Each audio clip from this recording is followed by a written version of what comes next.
Pagkatapos ay pairap siyang lumakad palabas ng silid nito. Hindi naman nagtagal at lumabas na si Miguel ng bahay, patungo sa pinakagitna ng hardin kung saan sila ikakasal. Puting polo na mahabang manggas at slacks ang suot nito. Naroon na rin at nakapwestong judge na magkakasal sa kanila. Ganoon din si Attorney Sevilla at si Aling Tina.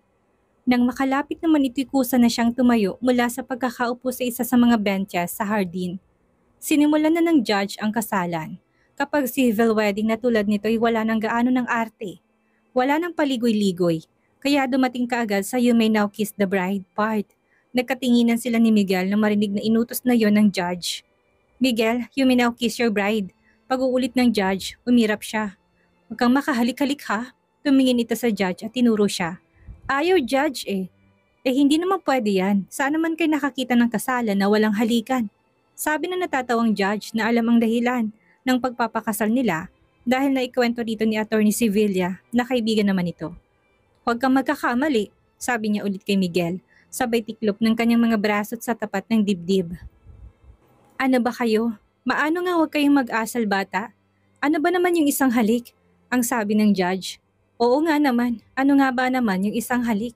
Gagad nito na halatang naiinis na dahil tumatagal ang kasal nila dahil sa kanya. "Ang hirap naman sa'yo. Ikaw tong halos dasalan na kung pumayag lang na pakasalan ka. Tapos ngayon, ikinakasal na tayo. Ayaw mo namang pahalik? Abay, hindi tayo matatapos niyan kung ganyan kayo," sabad ni Attorney Sevilla.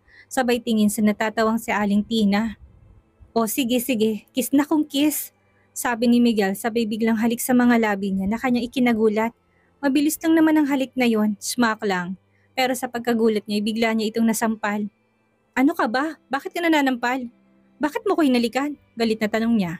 Tinuro nito ang judge. "Sabi niya hindi ba narinig mo naman?" Binigyan mo na niya ito ng matalim na irap bago padabog na nagmarcha paalis at sabay sabing, "Oportunista." Hindi pa man siya gaanong nakakalayo ay narinig niya na nagtawanan ang mga ito at patuloy sa pagbibiruan. "Ito kasing si judge kung ano-anong pinapagawa," natatawa pang sabi ni Miguel. "Ano ba yan? Hindi pa man, outside di ko lambukan na kaagad," dagdag naman ni Attorney Sevilla. "Hay nako, may iwan ko na muna kayo. Ipaghahanda ko lang kay Mindang pagkain," ang sabi ni Aling Tina bago lumakad papasok sa bahay. Sumalo naman sa masaganang tanghalian si Penelope. Magkatabi sila ni Miguel pero hindi niya pinapansin ito. Nagagalit siya rito dahil naging ina nito si Aleta na siyang naglagay sa kanya sa sitwasyong iyon. Pero naiinis naman siya sa sarili niya dahil siya pa ang nakiusap dito na makasal sila. Mabawi niya lang ang farm nila. Bago umalis si Attorney Sevilla, ay ipinaalala nito sa kanyang nakalagay sa testamento na kailangang umabot ng at least 2 years ang pagsasama nila ni Miguel bilang mag-asawa para tuluyan niyang mabawi ang pag-aari ng pamilya nila. Nakakatawa rin niyang testamento ni Tita Aleta Hindi mo maintindihan ang purpose. Siyempre, kahit na araw-araw kami magbangayan ni Miguel ay pipilitin kong umabot sa 2 taon ng pagsasama namin para lang tuluyan na maging sa akin ang mana ko. Alam mo Penelope, tangi ang mama lamang ni Miguel ang nakakaintindi ng mga kondisyon sa kanyang huling testamento.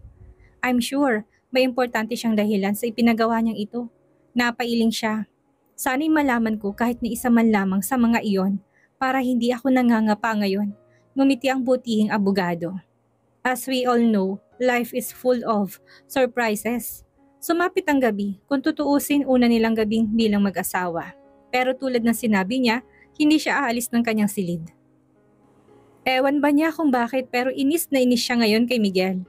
Sa sitwasyong pinasukan at sa kanyang sarili, ni hindi siya bumaba para maghapunan kasabay nito. At hindi niya alam kung paano siya makakatagal ng 2 taon sa ganitong klaseng setup. Nakadamit pantulog na siya at nakahanda ng magpahinga nang bigla siyang may maalala. Nagpirmahan kasi sila kanina nito pagkatapos ng kasal nila. Kasunduan iyon na kahit na anong mangyari, hindi sila maghihiwalay sa loob ng 2 taon at hindi ito gagawa ng kahit na anong bagay na maaaring maging dahilan ng paghihiwalay nila. Siya ang may idea nun. Panghanda sakaling magbagong isip nito at magbalak na huwag nang ibalik sa kanilang farm. Ang kaso dahil inistima pa nila kanina ang judge na nagkasal sa kanila at si Attorney Sevilla, naiwan niyang papel na iyon sa silid nito. Alam naman niyang hindi mawawala ang papel na iyon pero hindi pa rin siya mapakali hanggat hindi niya nakukuha yon. Kumatok siya sa silid ni Miguel. Walang sumagot. 9:00 pa lang ng gabi. Imposibleng tulog na ito. Baka nasa ibaba pa ito at may ginagawa. Pinihit niya ang seradura ng pinto at dahan-dahang pumasok. Wala ngang tao sa silid. Dali-dali siyang nagpunta sa side table kung saan natatandaan niyang nailagay ang papel. Ngunit nang makalapit siya doon, ay hindi niya yun makita. O bakit Penelope? Gusto mo bang dito na lang matulog? Lumingon siya sa kanyang likuran at nakita niya ito. Obvious na galing ito sa bathroom dahil nakatapilan tuwalyang ibabang bahagi ng katawan nito. Halatang bagong ligo to, basa pa ang katawan nito.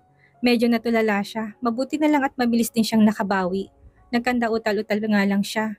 Hindi, kukunin ko lang sana yung papel na pinirmahan nating dalawa kanina. Lumakad patungo sa isang drawer at nilabas mula raw ng hinahanap niyang papel. Pagkatapos ay lumapit sa kanya para ibigay ang nasabing agreement paper nilang dalawa. Bakit mo kasi iniwan? Nakalimutan ko eh. It only goes to show na hindi ganun kahalaga sa'yo yung gusto mong bawiin. Otherwise, you won't forget it. Kung nagkataon na magbagong isip ko at may isip kong suwapangin ang mana mo, gagawa ko ng paraan para magkahiwalay tayo. At wala kang habol kapag nagkataon dahil wala sa'yong papel na yan. Ano naman ang ibig mo sabihin? Na may iba pa akong motibo kaya pinilit kitang pakasalan ako? Ewan natin, baka nga meron. Tulad ng gumitito na nakakaloko. Tulad ng type mo ko. Napikon siya sa ginawi nito. Hoy, ako nga'y huwag mong binibiro-biro ha. Hindi tayo magkaibigan. Hindi tayo close. Kaya hindi applicable yung mga biro mo sa akin. Inis niyang sabi sabay labas ng kwarto nito. Maagang nagising si Penelope kinabukasan. Dala hindi niya paghahaponan kagabi, agad niyang tinungong komedor para mag-breakfast dahil sobrang gutom na siya. Heavy breakfast ang inihain sa kanya ni Aling Tina. Sinangag, piniritong itlog at tapa na may sawsawang suka na may sili, bawang paminta at sibuyas, kasama na rin ang mainit na pandesal at butter. Samantalang hinog na mangga at papayang binigay ni Minda bilang dessert niya. Dahil hindi siya uminom ng kape, nag-request na lang siya ng cold water. Matapos pagsilbihan, iniwan na siya ni Aling Tina. Maya-maya ay lumabas mula sa dirty kitchen si Aling Tina at niyaya siyang samahan siya sa pagkain. Naku, wag na at tapos na ako, sabi ni Penelope. Tumango lang si Aling Tina. Si Miguel ho, nasaan? Gusto sana niyang bawiin ang tanong pero nasabi niya. Ewan niya kung bakit tinanong niya kung nasan to. Si Sir Miguel, maagang umalis. Mga 5:00 yata ng madaling araw ay wala na rito. Ho? Bakit sobrang aga naman yata? Ganun talaga si Sir Miguel, maagang umaalis kapag lumuluwas ng Maynila. Anong gagawin niya dun? Bago sila ikasal, naglalagay muna siya sa bahay ng kanyang tita Cynthia sa Maynila. Bumalik lamang siya dito sa Zambales the day before their wedding, kaya hindi pa niya alam ang routine nito. Sa pagkakaalam ko, may mga negosyo rin siyang inasikaso doon. Pakiusap lamang ng daddy mo na pamahalaan niyang farm na ito. Kaya si Sir Miguel nandito lang na 3 araw sa loob ng 1 linggo. Biglay nagka-interes siya na mapakwento kay Aling Tina tungkol sa lalaki. Mabait po ba si Miguel? Ano po ba siyang klaseng tao? Umupo to sa isang silya. Mukhang handa itong makipagkwentuhan sa kanya ng matagal. Sa totoo lang, Ma'am Penelope, sa loob ng 2 taong pagkakakilala ko sa kanya, ay medyo nakilala ko na rin ang ugali niya. Napakabait po ni Sir Miguel, marunong makisama sa mga tao at mapagkumbaba, hindi astang mayaman. Ganun, nayayabangan nga ho ako sa kanya eh. Naku, baka hindi lang po kayo sanay sa kanya. Mapagbiro kasi yun eh. Maayos bang relasyon nila ni Daddy? Oo naman, dahil kung hindi pagkakatiwala ng ama mo ang pamamahala sa farm na ito. Ang pagkakaalam ko nga ay ayaw sana talagang asikasuhin to ni Sir Miguel dahil marami siyang iniintindi. Pero nakiusap talagang daddy mo dahil wala na siyang nakikitang ibang pwedeng mag-manage. Okay naman bang mag-manage si Miguel? Maayos po ma'am. Kahit na nga sabihin pang 3 araw lamang sa loob ng 1 linggo siya nandito. Nasa ayos naman pong lahat. Kasi may hasyenda sila dati sa Tarlac kaya may alam siya sa pangangasiwa ng ganitong klaseng negosyo. Sa pagkakaalam ko nga po'y doon siya sa Tarlac lumaki. Kaya lang inagpa siya si Ma'am Aleta, nabitawan ng hasyendang yun dahil dumarami ng negosyo nila sa Maynila. Kaya binenta na lang nila.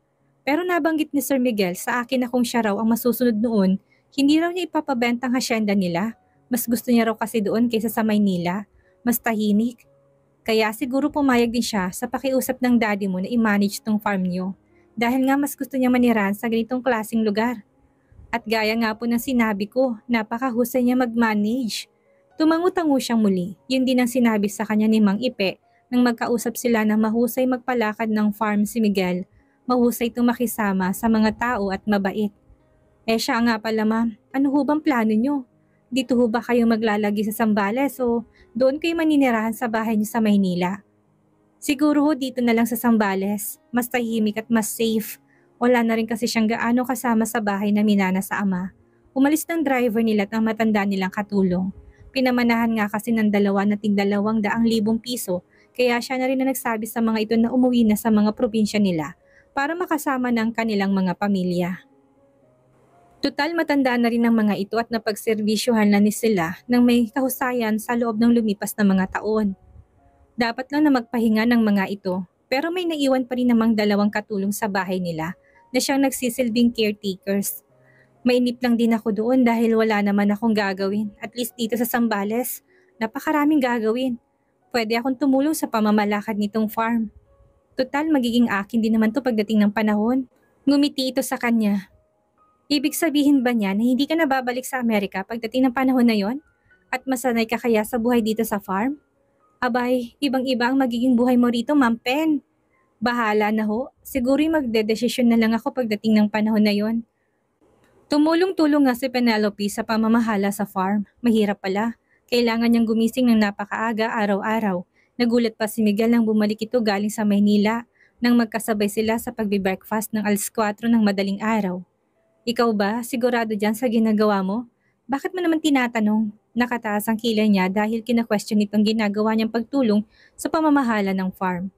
Wala naman, ikaw din lang ang inaalala ko dahil mahirap.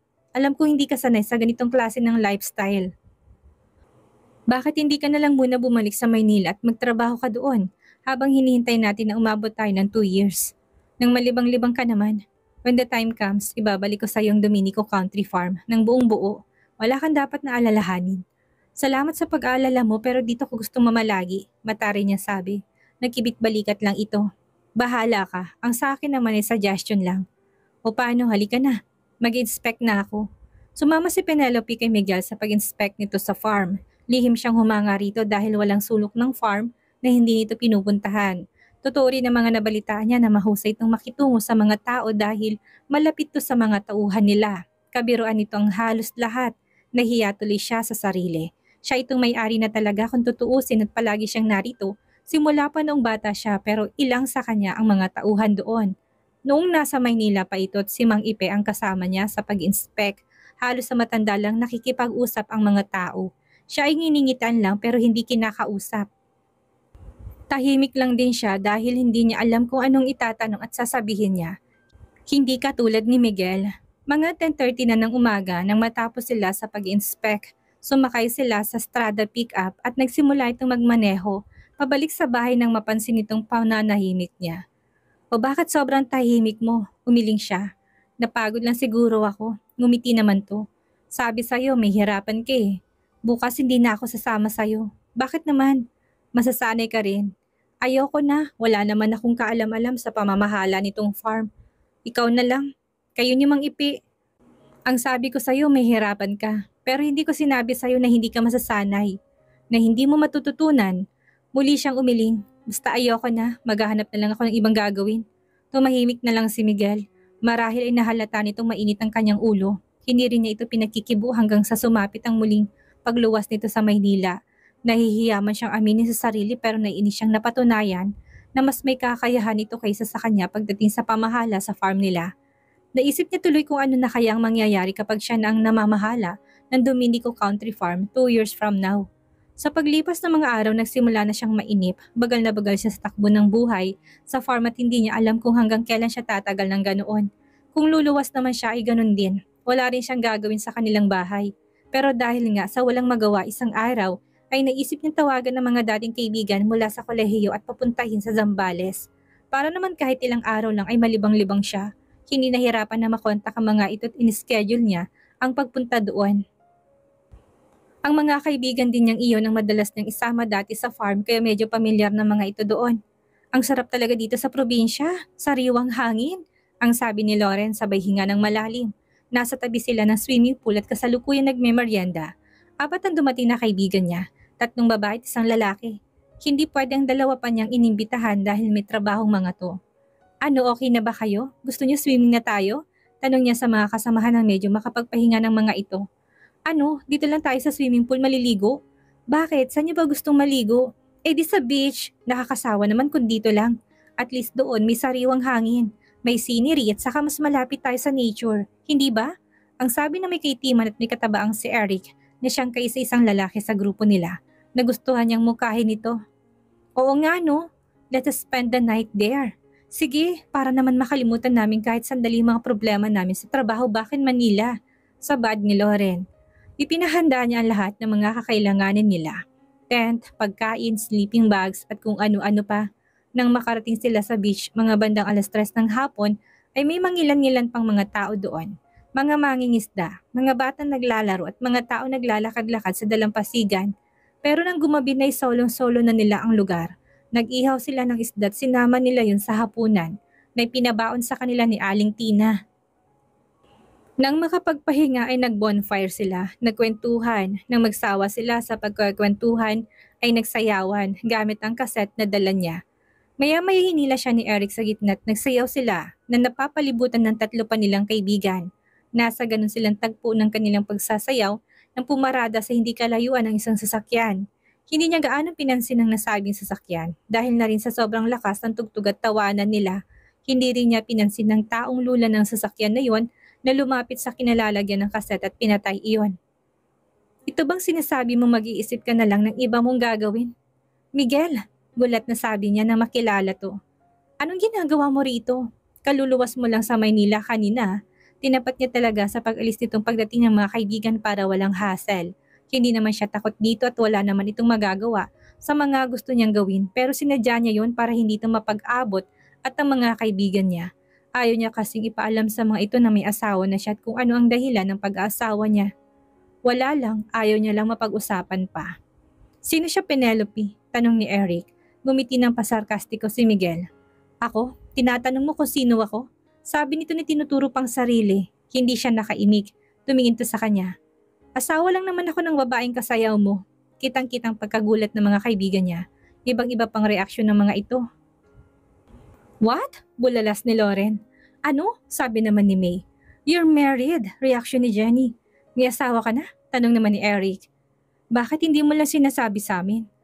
Pagpasensyahan niyo na itong asawa ko, sabi ni Miguel sabay akbay sa kanya. She has the tendency to be forgetful at times.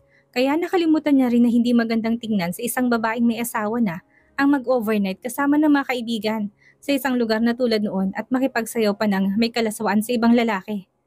Pare, pasensya na, nagkakasayahan lang kami. Paghingi ng paumanhin ni Eric. Okay lang, ito namang asawa ko nakalimot magsabi na may asawa na siya eh. Sabay muling tingin sa kanya. O papaano, mauna na muna kami sa inyo. Kung ano pang mga kailangan nyo, magpasabi lang kayo. Nagngingit-ngit ang kalooban ni Penelope habang naglalakad sila papunta sa sasakyan ni Miguel. Nang makalayo-layo na sila ng kaunti sa kanya inalis ang pagkakakbay nito sa kanya at nilabas ng tinitimping galit. Bakit mo ako pinahiya sa harap ng mga kaibigan ko? You ask for it. Hindi ka dapat kumikilos ng ganun. Wala kang karapatang gawin yon. Alam mo hindi tayo totoong mag-asawa. At anong tawag mo sa kasal natin? Peke? That's not what I meant. Huwag kang magtanga-tangahan. Hindi ba't wala naman tayong pakialamanan? You have your own business and I have mine. That is why I'm not going with you. Dito ako mag-overnight kasama ng mga kaibigan ko. Tinitigan siya nito. Huwag mo kong hamunin, Penelope. Masama akong magalit. Oo nga't sa papel lang tayo kasal, pero sa mga taong hindi nakakaalam ng totoong dahilan ng pagpapakasal natin, mag-asawa pa rin ang tingin nila sa atin. And in the first place, ikaw lang ang namilit sa akin na pakasalan kita. Alam mong labag sa kalooban kong pagpayag na pakasalan ka, kaya wala kang karapatan na bigyan ako ng kahihiyan. Ngayon napapayag mo ko't na ikasal tayo. Napatigil siya sa pagtataas ng boses nito. Kung dati-rati siya ang nakakapuntos kapag siya ang nagtatapang-tapangan, ngayon ay iba. Mukhang galit talaga ito at biglay nakaramdam siya ng takot dito. Sumakay ka na. Hindi na siya nakakibo pa. Naging sunod-sunuran na lang siya sa inuutos nito gaya ng pagsakay niya sa sasakyan. Pagdating sa bahay, nagdadabog at nakasimangot siyang dumiretso sa kanyang silid. Salamat ho. Sabi ni Miguel habang inaabot sa kanya ni Aling Tinang kape. Inaantok na ho ba kayo? Hindi pa naman. May utos pa ho ba kayo? Umiling siya. Wala na. Gusto ko lang ho sanang makipagkwentuhan sa inyo, ngumiti ito. Abay, sige ho. Tungkol naman po saan? sabi nito habang umuupo. Medyo nahihirapan ho kasi akong i-handle si Penelope eh. Oo nga ho't sa papel lang kami mag-asawa pero kahit papaano may responsibilidad na rin kami sa isa't isa. Tulad po ngayon, alam kong galit na galit siya sa ginawa ko. Pero yun ang dapat kong gawin. Nakinig lang si Aling Tina. Mukhang napakatigas ng ulo ng babaeng yun. Pagpasyensyahan nyo na, medyo bata pa kasi eh. 24 lang. Isipin mong 7 taon ng tanda mo sa kanya. Kailangan mo talagang intindihin. Kung yan ang magiging dahilan para ko siya palaging konsintihin sa mga katigasan ng ulo niya, ay baka mawili siya. Pag kuwa'y umiling siya, hindi pwede. Kailangang malaman niya rin kung anong mga limitasyon niya. Kahit nasabihin pang sa papel lang mag-asawa pa rin kami kahit na paano. Kailangang bigyan naman namin ng kahihiyan ng bawat isa. Abay buti pala't sa 1 linggo pang balik ng taong kausap ko sa Maynila, buhat sa Palawan. Kung nagkataon, hindi ako makakabalik dito ngayong gabi at hindi ko malalaman ang mga pinagagawa ng babaeng yan. Alam mo Sir Miguel, lumaki ang spoiled sa ama. Baka mahirapan ka. Pues magkakasubukan kami, sabi niya na parang nagbabanta. Hindi po pwede sa akin ng mga kalokohan niya. I'm not a spoiler like her father. Alam niya na kilala siya ni Aling Tina, tingin nito sa kanya yung mabait at palabiro, pero alam din itong masama siyang magalit at may pagka-istrikto. Marahil ay iniisip nito na malamang nga na magkakasubukan sila ni Penelope kapag hindi ito tumino.